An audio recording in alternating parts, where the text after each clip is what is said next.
في بايثون في غلطة واحدة بتخلي البرنامج يشتغل أو يدمرك نفسيا، والأغلب مش فاهم هي ليه أصلا. لو أنت مش مركز الحلقة دي هتضايقك جدا. جاهز؟ يلا بينا نكمل. السلام عليكم ورحمة الله وبركاته.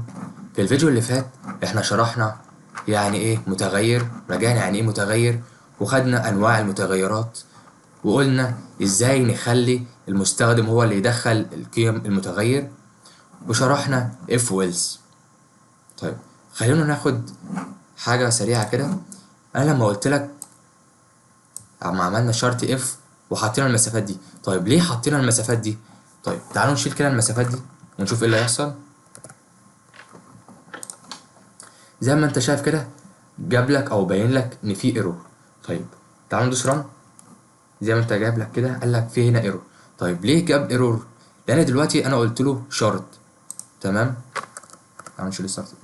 انا قلت له شرط اللي هو if لو الايدج اقل من او بتساوي او اكبر من او بتساوي 18 يطبع لي ان انت فوق السن القانوني. طيب دلوقتي انا اديت له الشرط وبرنت لما حطيتها هنا تحت اداة الشرط على طول. دلوقتي انا مستني اجابة الشرط. طيب انت قلت لي شرط، ايه اللي هنفذه بقى لما الاقي الشرط ده اتحقق؟ مفيش حاجة. عشان اعمل كده انفذ ده لازم بنحط المسافات. تمام زي ما انت شايف كده، عشان هنا كنا حاطينها الايدج ب 12. طيب دلوقتي بقى خليني اسألك سؤال قبل ما نبدأ في الفيديو بتاع النهاردة. لو قلت لك انا عايزك تطبع لي انا جامد 100 مرة، هل هتكتب برنت انا جامد 100 مرة او 100 سطر؟ لو انت شايف ان ده الحل الوحيد، لا يبقى تقفل الفيديو من دلوقتي. طيب ليه؟ لان احنا محتاجين التكرار، وهنا بيظهر عندنا وايل وفور. طيب يعني ايه بقى وايل؟ وايل طالما الشرط صح عايزك تكمل، يعني البرنامج مش هيسألك هو واثق. طيب تعالوا ناخد مثال كده ونقول له وايل، او تعالوا نضيف المتغير الاول نقول له امسح، نضيف متغير وليكن اكس ونحط فيه قيمة بواحد. تمام، ونقول له وايل الاكس اقل من او بتساوي الخمسة. تمام، عايزك تعمل ايه بقى؟ زي ما انت شايف كده انا اول ما حطيت النقطتين وضغطت انتر ساب لي هو المسافة، نفس النظام بتاع اف بالظبط. تمام. طيب دلوقتي انا قلت له لو الاكس اقل من او بتساوي 5 عايزك تطبع لي، اقول له برنت اطبع لي مثلا انا لسه شغال.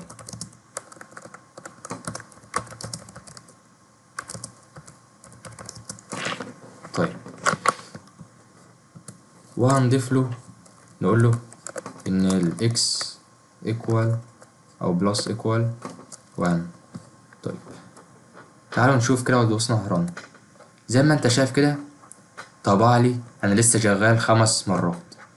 طيب تعالوا نفهم بقى الكود ده بالظبط.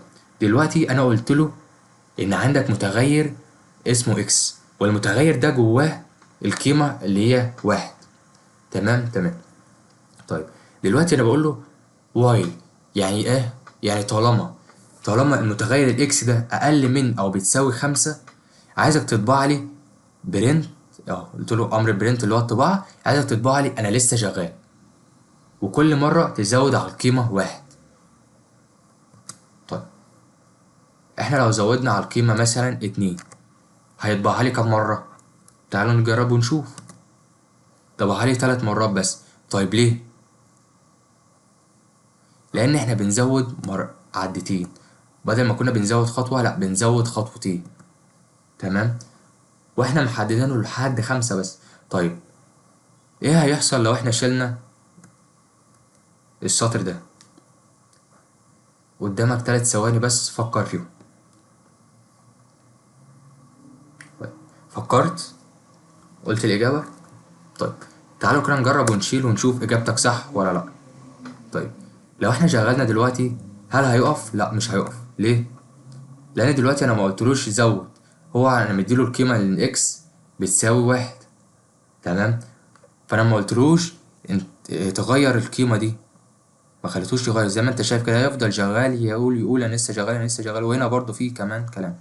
تمام، يقول لك انا لسه شغال، هل هيقف؟ لا مش هيقف، وشايفه كده بيعد. طيب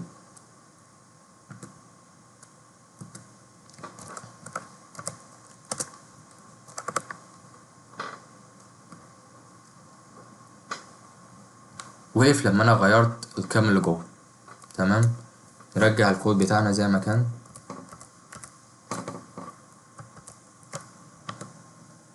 ورجع الخمسة بتاعه. طيب دلوقتي احنا فهمنا يعني ايه وايل. تمام، وقلنا عشان نخلي ما يعدش او يعد القيم محددة بنضيف له الشرط ده او السطر ده عشان يزود على القيم الموجودة على المتغير اللي موجود. احنا لما بنشيل بقى السطر ده بيتسمى ايه؟ بيتسمى انفينيتي لوب، حلقة لا نهائية. تمام، ندخل بقى على التكرار الذكي وهو فور. طيب فور اذكى واهدى وبتحب النظام. طيب ليه بقى؟ لان احنا لو كتبنا فور اي، متغير اي ان رينج 5 مثلا، عايزك تطبع لي برنت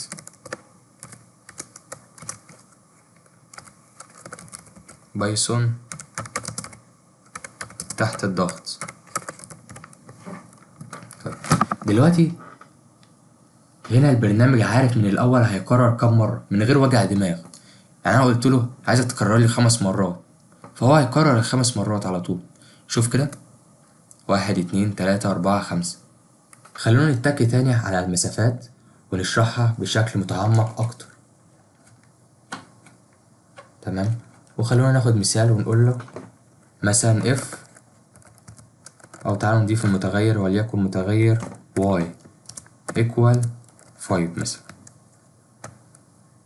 تمام، ونقول له شرط if ان الواي ده اكبر من او بتساوي 3. تمام، عايزك تطبع لي برنت، تطبع لي مثلا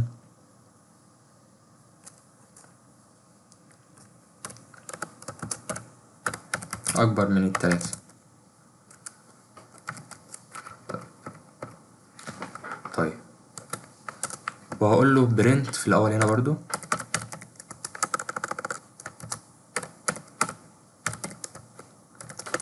ونقول له خلصنا مثلا. طيب تعالوا نشغل كده ونشوف ايه اللي هيحصل. زي ما انت شايف كده طبع لي اكبر من 3، طبع لي خلصنا. طيب احنا لو غيرنا المتغير ده وده غيرنا القيمة اللي جوه المتغير ده، ايه اللي هيحصل لو حطينا مثلا 2 مثلا؟ زي ما انت شايف كده طبع لي خلصنا. طيب ازاي طبع لي خلصنا بقى؟ ديت فكرة المسافات. تمام، المسافة اللي هنا مفيش هنا مسافة تحت الشرط ده، تحت الشرط. يعني كده السطر الأخير ده هيتنفذ دايما وملهوش أي علاقة بالشرط اللي فوق ده خالص. ليه؟ لأن على نفس الخط بتاع الشرط. طيب احنا لو عملنا مسافة هنا برضو ايه اللي هيحصل؟ ما اتطبعش. طب ليه؟ لأن دلوقتي أنا قلت له إن برنت اللي تانية اللي تحت ديت أخرى تبع الشرط. طيب تعالوا لو ضفنا رجعنا ال5 تاني، زي ما انت شايف كده طبع لي الاتنين مع بعض.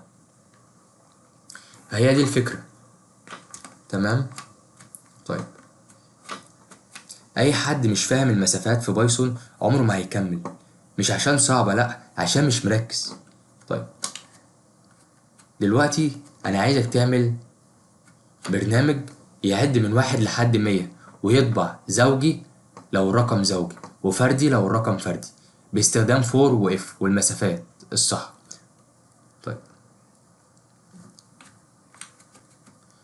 طيب دلوقتي عايزك تعمل برنامج يعد من 1 ل100 ويطبع زوجي لو الرقم زوجي وفردي لو الرقم فردي باستخدام فور واف والمسافات الصح طبعا. لو عرفته انت بدأت تدخل في المستوى التقيل. طيب الحلقة الجاية هنكسر الدنيا في الليست واللوجيك، والبرنامج هيبدأ يفكر. فاشترك وخليك صاحي، لأن الغلط الجاي مش مسموح.